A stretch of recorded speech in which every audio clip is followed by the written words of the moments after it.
Hi students, my self Manish Kumar और आप देख रहे हैं अपना favourite channel tricky chemistry by Manish sir. तो हेलो एल्केन और हेलो एरीन का चैप्टर चल रहा था। उसमें जो chemical reactions of alkyl halide थी, उसमें फर्स्ट रिएक्शन जो थी वो थी न्यूक्लियोफिलिक सब्स्टिट्यूशन रिएक्शन। उसको अपन ने कंप्लीट कर दिया था। लास्ट 2 वीडियोस है ना उसी पे बेस्ड थे।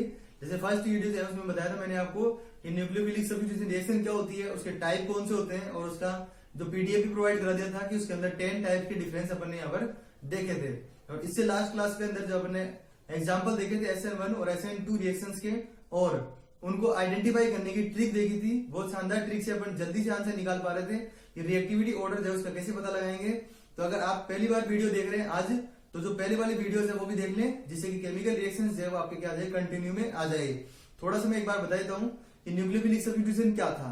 उसमें ऐसा था कि जो न्यूक्लियोफाइल होता है वो हेलोजन ग्रुप जो है ना उसको क्या कर देता है, सब्स्टिट्यूट कर देता है। उसमें बताया था कि SN1 रिएक्शन में 1 to 3 मतलब 3 डिग्री में SN1 रिएक्शन और 1 डिग्री जो है ना उसमें SN2 रिएक्शन हो रही थी। ठीक है। और अगर ऐसे पूछ जाए कि ज्यादा रिएक्टिव कौन सा होगा, तो रिएक्टिविटी ऑर्डर के लिए मैंने आपको बताई थी एक ट्रिक और थी कि जितने बड़े साइज के ग्रुप होंगे स्टीरिक हिंड्रेंस उतना ज्यादा होगा। बल्कि साइज के ग्रुप होंगे, जैसे मान लो मिथाइल और एराइल है, मतलब बेंजीन और मिथाइल ग्रुप है, तो इथाइल जो मिथाइल ग्रुप है उसका साइज छोटा होगा और बेंजीन जो उसका साइज बड़ा होगा।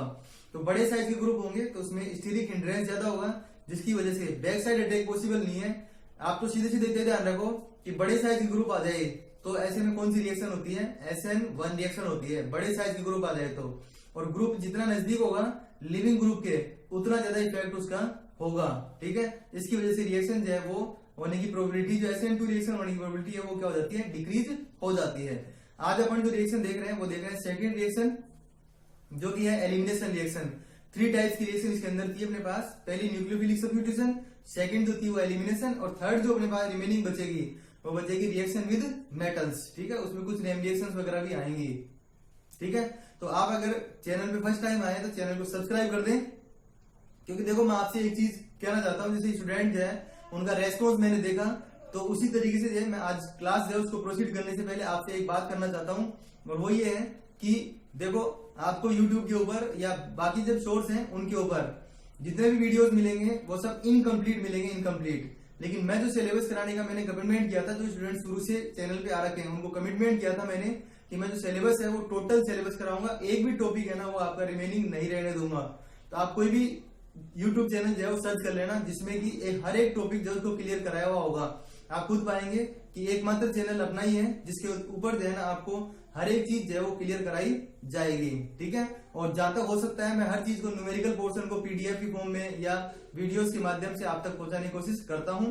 तो आप जो ये मेरा मिशन है उसको ज्यादा से ज्यादा स्टूडेंट तक आप उनको पहुंचाइए, जिससे कि वो भी इसका बेनिफिट उठा सके। क्योंकि बाकी सब जो है वो पेड क्लासेस लेते हैं, मैं आपके लिए फ्री ऑफ कॉस्ट एजुकेशन जो है आपको दे रहा हूँ। ठीक है। तो ये मेरा मिशन है कि मैं पूरे स्टूडेंट जो उसकी हेल्प करना चाहता हूँ, तो इसको आप प्लीज जो है ज्यादा से ज्यादा स्टूडेंट तक आप पहुंचाइए। क्योंकि देखो इसमें बहुत ज्यादा मेहनत लगती है और बहुत सारा मैटर जो है वो आपके लिए मैं कलेक्ट करके लाता हूँ और बहुत इजी ट्रिक से आपको समझाता हूँ इनको। ठीक है। तो अब जो है ये मैंने आपको मेरी फीलिंग थी वो मैंने बताई आपको। अब अपन क्लास में देखते हैं। सबसे पहले रिएक्शन जो है अपने पास, एलिमिनेशन का मीनिंग क्या होता है। तो एलिमिनेट का मतलब होता है रिमूवल। एलिमिनेट का मतलब होता है रिमूवल। अब रिमूवल किसका। ठीक है। देखो ये तो रिएक्शन है एलिमिनेशन रिएक्शन। जैसे अपने पास जो सब्स्टिट्यूशन रिएक्शन थी वो 2 टाइप की थी, SN1 और SN2। ऐसे ही एलिमिनेशन रिएक्शन भी E1 और E2 हो सकती है, लेकिन अपने सिलेबस में इनका क्लासिफिकेशन नहीं है। E1 को आप बोल सकते हो यूनिमोलिकुलर एलिमिनेशन रिएक्शन, और E2 को बोल सकते हो बाइमोलिकुलर एलिमिनेशन रिएक्शन। लेकिन ये अपने सिलेबस में है नहीं, इसलिए इतना डिस्कशन उसका करेंगे नहीं। आप हमेशा ध्यान रखना कि रिमूवल जो है वो होगा। अब रिमूवल जो है उसमें किस किस चीज का रिमूवल यहाँ पर होगा। तो एल्काइल हैलाइड से अपन पढ़ रहे हैं, तो हमेशा ध्यान रखना अल्फा पोजीशन है ना, अल्फा पोजीशन, अल्फा पोजीशन से तो रिमूवल किसका होगा। ये एक तरह की ट्रिक भी होगी इसकी, रिमूवल ऑफ हेलोजन। और वैसे भी आपको पता है कि अल्फा पोजीशन बोलते ही उसको ही है जहां पर फंक्शनल ग्रुप अटैच होता है, और बीटा पोजीशन है, बीटा पोजीशन से वो होगा removal of hydrogen, removal of hydrogen. इसीलिए इस रिएक्शन को आप इस तरीके से याद रखोगे, बीटा एलिमिनेशन रिएक्शन। क्या याद रखोगे, बीटा एलिमिनेशन रिएक्शन। ऐसा क्यों हो रहा है, देखो इसका रीजन क्या है कि यहाँ पर अपन ने क्या बोला कि अल्फा पोजीशन से हाइड्रोजन। अब अल्फा पोजीशन पे हाइड्रोजन जो है वो भी हो सकता है, लेकिन अल्फा पोजीशन पर हाइड्रोजन जो प्रेजेंट है वो रिमूव नहीं हो रहा, तो अपन यहाँ पे हेलोजन के बेसिस पे डिसाइड नहीं कर रहे, किसके बेसिस पे डिसाइड कर रहे हैं, हाइड्रोजन के बेसिस पर। किसके बेसिस पर, हाइड्रोजन के बेसिस पर, जो कहां से रिमूव हो रहा है, बीटा पोजीशन से। अब एक ट्रिक और देख लो इसकी, जिससे कि आपके आंसर जो है वो तुरंत आ जाएंगे। ठीक है, तो यहां पर जो ट्रिक है वो क्या है, वो ये है कि यहाँ पे हाइड्रोजन रिमूव हो रहा है।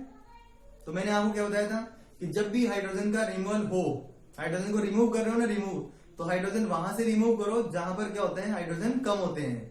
ठीक है, और ऐड करने के लिए बोला जाएगी, ऐड करना है तो ऐड करने के लिए कहां पर ऐड करते हैं, जहां पर हाइड्रोजन जो है वो क्या होंगे, ज्यादा। ठीक है, तो यहां पर जो ट्रिक हो गई ना, उसके लिए मैंने आपको एक जनरल लैंग्वेज में कहा था कि शोषण जो है हमेशा किसका होता है, गरीबों का। शोषण किसका होता है, गरीब का। तो आप इसमें जो रिमूव करने की बात करोगे तो गरीब, गरीब का मतलब है जिसके पास हाइड्रोजन कम होंगे। ठीक है, जैसे अपन यहाँ पर एग्जांपल लेते हैं, जैसे CH3 CH2 Br, ये इथाइल ब्रोमाइड हो गया। यहाँ पर जो कैटलिस्ट होता है, कैटलिस्ट वो होता है एल्कोहलिक KOH या फिर एल्कोहलिक NaOH। ठीक है, ये अलग अलग फॉर्म में आपके सामने लिखा हो सकता है, इस तरीके से लिख सकता है ETOH और NaOH। तो ET का मतलब इथाइल और OH का मतलब एल्कोहल, इथाइल एल्कोहल, इसका मतलब एल्कोहल हो गया ये। ठीक है, KOH की जगह पे क्या आ गया यहाँ पर, NaOH। ठीक है, तो रिएक्शंस को देखिए आप, बहुत इजी वे में आपका जो आंसर देखो तुरंत आएगा अभी। और सेम टू सेम रिएक्शन, जैसे मैं आपको चैप्टर की स्टार्टिंग में भी कह चुका हूं और हर एक क्लास में मैंने बताया आपको कि जनरली जो क्वेश्चंस आते हैं, ये जो क्वेश्चंस हैं वो नेक्स्ट चैप्टर में भी अपने पास रिएक्शंस है उनमें आएंगे। जैसे एक सिंपल एग्जांपल देता हूं, नेक्स्ट चैप्टर में एल्कोहल आएगा, उसमें ये जो है ना Br, ये Cl, ये इनकी जगह पे क्या आ जाएगा, OH आ जाएगा, OH। Same to same elimination reaction वहां भी होगी। तो इस चैप्टर की सीरियसनेस को समझे, जिससे कि आगे वाले चैप्टर जो है वो आपको इजी वे में आने लग जाएंगे। ठीक है, तो इसमें देखो ये कौन सी पोजीशन हो गई, अल्फा, और ये पोजीशन कौन सी हो गई, बीटा। इसमें ये अल्फा, ये बीटा और बीटा, ये वाला अल्फा बीटा, ये हो जाएगा गामा, और इसके लिए बोलेंगे तो बीटा। इसमें देखो बीटा कार्बन ओनली 1 है, इसके लिए इसका मतलब ये होगा कि इसमें जो मेथड है वो यहाँ पर यूज नहीं होगा। इसमें सिंपली जो है ना, बीटा पोजीशन से आप क्या करेंगे, हाइड्रोजन, और अल्फा पोजीशन से हाइड्रोजन को रिमूव कर देंगे। अल्फा से हाइड्रोजन को रिमूव कर दिया, बीटा से हाइड्रोजन को। इसमें देखो इसमें बीटा कार्बन कितने हैं, 2, और इसमें भी बीटा कार्बन कितने हैं, 2, लेकिन इसमें दोनों बीटा कार्बन क्या है, सेम। इसका मतलब इसमें भी कोई रूल अप्लाई नहीं होगा, लेकिन इसमें है ना, इसमें अपने वाला जो रूल है, एट्रिक है, वो यहाँ पर अप्लाई होगी। क्यों, क्योंकि यहाँ पर जो है डिफरेंट हो गए ये। तो एक को मैं लिख देता हूँ बीटा और एक को लिख देता हूँ बीटा डैश। ठीक है, तो रिमूवल कहां से करेंगे, जैसे कि मैंने पहले भी कहा था आपको कि वीडियो को पॉज कर दिया करो आप, और पॉज करने के बाद जो है ना आप इसका आंसर निकाला करो ये ट्रिक का यूज करते हुए। तो आपने वीडियो पॉज कर दिया होगा, उसके बाद में जो है ना अपन इसको आगे आंसर देखेंगे इसका। तो रिमूवल कहां से करना है, यहाँ से। तो मैं पहले वाले का आंसर लिखता हूं पहले। तो पहले वाले में दोनों तरफ से किसी भी तरफ से रिमूव कर सकते थे आप, आंसर जो है वो ये आ जाएगा। दूसरे वाले में अगर CH2 से रिमूव करते हैं, CH2 से, तब तो आंसर आएगा ये, और अगर CH3 से रिमूव करते हैं तो आंसर आ जाएगा अपने पास ये। ठीक है, अब यहाँ पे एल्कीन जो है ना, 2 एल्कीन यहाँ पे फॉर्म हो रही है। यहाँ पे एल्कोहलिक KOH या एल्कोहलिक NaOH लिखा आ सकता है।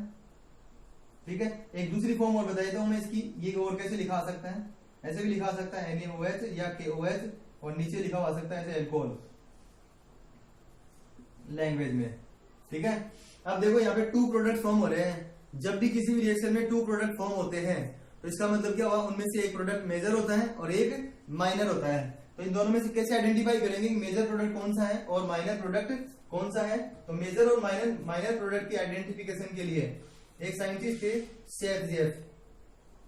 कौन थे, सेजेफ। तो सेजेफ जो है उन्होंने क्या बताया यहाँ पर, तो वो देखते हैं। जैसे ये जो मैं ट्रिक बता रहा हूँ वो भी सेजेफ ने बताई है, लेकिन अपन इसको अपनी लैंग्वेज में याद रख रहे हैं इसको, क्योंकि अपन को तो आंसर देने से मतलब है। सेजेफ ने से कहा था कि more substituted alkenes are major product of dehydrohalogenation of alkyl halides. ध्यान से सुनिए क्या बोला इन्होंने, more substituted alkenes are major products of dehydrohalogenation. इसका मतलब क्या होता है, डिहाइड्रोहेलोजिनेशन का मतलब होता है हाइड्रोजन और हेलोजन का removal. Dehydro halogenation of alkyl halide. तो एल्काइल हैलाइड के डिहाइड्रो हेलोजिनेशन से जो एल्कीन बन रही है उनमें जो मोर सब्स्टिट्यूटेड एल्कीन है वो क्या होगी, मेजर प्रोडक्ट होगी। अब कैसे पता लगाएंगे कि मोर सब्स्टिट्यूटेड कौन सी है? तो देखो इस डबल बॉन्ड की इस तरफ अगर देखें तो एक मिथाइल ग्रुप है, इधर भी एक मिथाइल ग्रुप है, लेकिन इसमें देखोगे ना तो इस तरफ एक ही इथाइल ग्रुप है। मतलब इसमें आप सब्स्टिट्यूएंट देखोगे, सब्स्टिट्यूएंट तो इसमें कितने हैं, 2। आपको नंबर ऑफ सब्स्टिट्यूएंट से मतलब है, साइज ऑफ सब्स्टिट्यूएंट से मतलब नहीं है।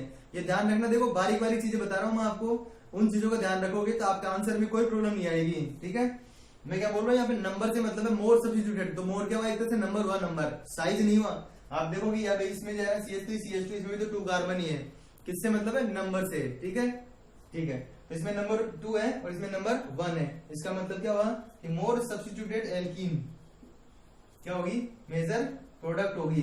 तो आपको अगर रिएक्शन दे दी जाए ये और इस रिएक्शन के लिए से बोले ना कि पॉसिबल एल्कीन्स बताओ, पॉसिबल एल्कीन्स, तब तो आप दोनों बनाएंगे। लेकिन अगर मेजर पूछेंगे, मेजर, तो ओनली फर्स्ट रिएक्शन का आंसर आप देंगे। मतलब फर्स्ट जो प्रोडक्ट है ब्यूट 2 ईन ये बनाएंगे, ब्यूट 1 ईन जो है यहाँ पर क्या होगा, माइनर प्रोडक्ट होगा। क्या होगा, माइनर प्रोडक्ट होगा। ठीक है, ये जो रिएक्शंस हैं इनके मैं क्वेश्चंस भी आपको प्रोवाइड कराऊंगा, पहले आप इनको पढ़ते रहिए। मैं इससे नेक्स्ट वाली जो रिएक्शन होगी मेटल्स के साथ, उसके और इसके जो क्वेश्चंस हैं उनको एक साथ कलेक्टिवली मैं आपको यहाँ पर दे दूंगा। अभी आप इसको पढ़ते जाइए। ठीक है, अब देखो और एग्जाम्पल देखते हैं इसके, या फिर जो कंपटीशन में है वो किस तरीके से क्वेश्चन पूछे जाते हैं। ठीक है, क्वेश्चन पूछा जाएगा what is the expected product, what is expected product of 1 chloro, expected major product, sorry major product के लिए पूछेंगे, expected major product of 1 chloro 1 methyl cyclohexane. ठीक है, ये कंपाउंड दे देंगे आपको और ऐसे पूछेंगे कि इसकी जो मेजर एल्कीन है ना, मेजर एल्कीन वो कौन सी बनेगी। यहाँ पे एल्कोहलिक KOH इस तरीके से दिया हुआ होगा। ठीक है, इसके अलावा एक सिंपल एग्जांपल भी ले लेते हैं। जैसे मान लो ये टर्सरी होता, जो अपन ने एग्जांपल लिया था पहले, फर्स्ट वाला जो एग्जांपल लिया था वो प्राइमरी था, CH3 CH2 Br। Primary secondary के आइडेंटिफिकेशन के लिए मैंने आपको वीडियो बनाकर दे दिए थे पहले, उनमें भी आप देख सकते हो। ठीक है, तो देखो इसके लिए ये इंपॉर्टेंट क्वेश्चन है, ये इंपॉर्टेंट क्वेश्चन है। इसमें आपसे पूछ सकते हैं इसका डिहाइड्रो हेलोजिनेशन। देखो एलिमिनेशन रिएक्शन को मैंने क्या बताया आपको, बीटा एलिमिनेशन, और इसी का दूसरा नाम होता है डिहाइड्रो हेलोजिनेशन। डिहाइड्रो हेलोजिनेशन इसका मतलब क्या हुआ, removal of hydrogen and halogen. ठीक है, इसमें देखो जिस कार्बन से हेलोजन अटैच है वो कौन सा कार्बन हुआ, अल्फा। ये कौन सा हो गया, बीटा। ये भी कौन सा हुआ, बीटा, और ये भी हुआ बीटा। ऐसे इसमें देखो ये अल्फा, बीटा, बीटा और बीटा। अब देखो इसमें भी 3 बीटा कार्बन है, इसमें भी 3 बीटा कार्बन है, लेकिन डिफरेंस अगर देखें ना, डिफरेंस तो देखो इसमें तीनों बीटा कार्बन क्या है, सेम है, सेम। इसका मतलब इस पे कोई रूल नहीं लगेगा, सीधा आंसर क्या आ जाएगा इसका, CH3 C double bond CH2 और CH3 प्लस HBr। इसमें कोई कंडीशन नहीं है, किसी भी एक से रिमूव कर दो, 2 CH3 एच बच जाएंगे, 1 CH2 हो जाएगा। इसमें देखो इस वाले बीटा पे 3 हाइड्रोजन है, इस पे देखो इस पे 1 और 2 वैलेंसी कंप्लीट है, इसका मतलब 2 हाइड्रोजन है। यहाँ पर भी 2 हाइड्रोजन है, इसका मतलब ये दोनों तो सेम है और ये डिफरेंट है। तो जैसे इसको बीटा बोल दिया तो दोनों बीटा डैश है। अब मेजर प्रोडक्ट पूछेंगे, मेजर एल्कीन पूछेंगे आपसे, तो आप क्या करोगे, CH3 का हाइड्रोजन तो रिमूव करेंगे नहीं, Cl तो यहीं से हटेगा, मैंने बताया था आपको अल्फा पोजीशन से ही हटेगा। ठीक है, लेकिन हाइड्रोजन है ना, हाइड्रोजन वो बीटा पोजीशन से हटेगा, और उसमें से भी जहां पर हाइड्रोजन कम है। तो आप चाहो तो यहाँ से हटा सकते हो, आप चाहो तो यहाँ से, अगर इधर से हटाएंगे तो डबल बॉन्ड ऐसे फॉर्म हो जाएगा यहाँ पर। ठीक है, और अगर इधर से हटाएंगे तो इधर हो जाएगा, कोई फर्क नहीं पड़ेगा, ये वो पोजीशन कौन सी रहेगी, 1 ही रहेगी। लेकिन अगर आपसे मेजर प्रोडक्ट पूछ रहे हैं तब तो फर्स्ट बनानी है, और क्वेश्चन में अगर ऐसे दे दे कि पॉसिबल एल्कीन्स फॉर्म करो, पॉसिबल एल्कीन्स, तो ये दोनों बनाने पड़ेंगे। दोनों कब बनाने हैं, अगर आपसे क्वेश्चन में पूछे कि पॉसिबल एल्कीन्स कौन सी है। ठीक है, और फिर वो ऐसे बोलेगी इनमें से मेजर कौन सी है, तो मैंने आपको बता दिया यहाँ पर बिल्कुल सिंपल वे में। जो ट्रिक ध्यान रखेगा उसको कोई प्रॉब्लम नहीं होगी, कितनी भी रिएक्शन यहाँ पर आपको दे दी जाए। 2 मेथड आपको ध्यान रखने, अल्फा पोजीशन से आपको रिमूव करना है किसका, हाइड्रोजन का, बीटा पोजीशन से हाइड्रोजन का। बीटा अगर 1 से ज्यादा है तो जहां पर हाइड्रोजन कम है वहां से आप इसका रिमूव कर देंगे, तो इस तरीके से अपने पास आंसर आ जाएंगे। ठीक है, ये हो जाएगा मिथाइल साइक्लोहेक्सीन। ठीक है, ये मेजर प्रोडक्ट है इसका। और अगर देखो किसी को सेजेप रूल पता भी नहीं होता तो कभी भी आज तक ऐसे एग्जाम में नहीं आया कि सेजेप रूल लिखो, इस तरीके से कभी नहीं आया। एग्जाम में जो क्वेश्चन आता है वो यही आता है कि इसका एक्सपेक्टेड प्रोडक्ट कौन सा होगा, एक्सपेक्टेड एल्कीन कौन सी होगी, मेजर एल्कीन जो है वो कौन सी होगी, या रिएक्शन को कंप्लीट करो ऐसे। ठीक है, तो अगर किसी को सेजेप रूल भी पता नहीं होता ना और ये वाला मेथड पता होता तो उसका आंसर है ना मेजर एल्कीन यही आती, इस मेथड से भी यही आएगी। ठीक है, तो आपको जो है वैसे तो सेजेप रूल ध्यान रखना है, नहीं भी पता हो तो आप जो ट्रिक है उससे आप क्या कर सकते हो, ये मेजर प्रोडक्ट को आइडेंटिफाई कर सकते हो। ठीक है, तो आज की क्लास में पढ़ने क्या देगा कि जो एल्काइल हैलाइड होते हैं उनमें जो एलिमिनेशन रिएक्शन होती है वो किस तरीके से हो सकती है। तो नेक्स्ट क्लास में अपन जो इसकी रिमेनिंग रिएक्शंस बची हुई है, रिएक्शन विद मेटल्स, उसमें सोडियम और मैग्नीशियम मेटल के साथ अपन उसकी रिएक्शंस को देखेंगे। ठीक है, तो इसी तरीके से आप चैनल के साथ बने रहिए, ज्यादा से ज्यादा स्टूडेंट्स तक आप वीडियोस को पहुंचाइए, क्योंकि मैंने आपको मेरा मिशन बता दिया था कि इस तरीके से जो है मैं चाहता हूं कि सब तक जो है वो एजुकेशन, फ्री एजुकेशन जो है पहुंच पाए और कंप्लीट सिलेबस आपको कराया जाएगा यहाँ पर।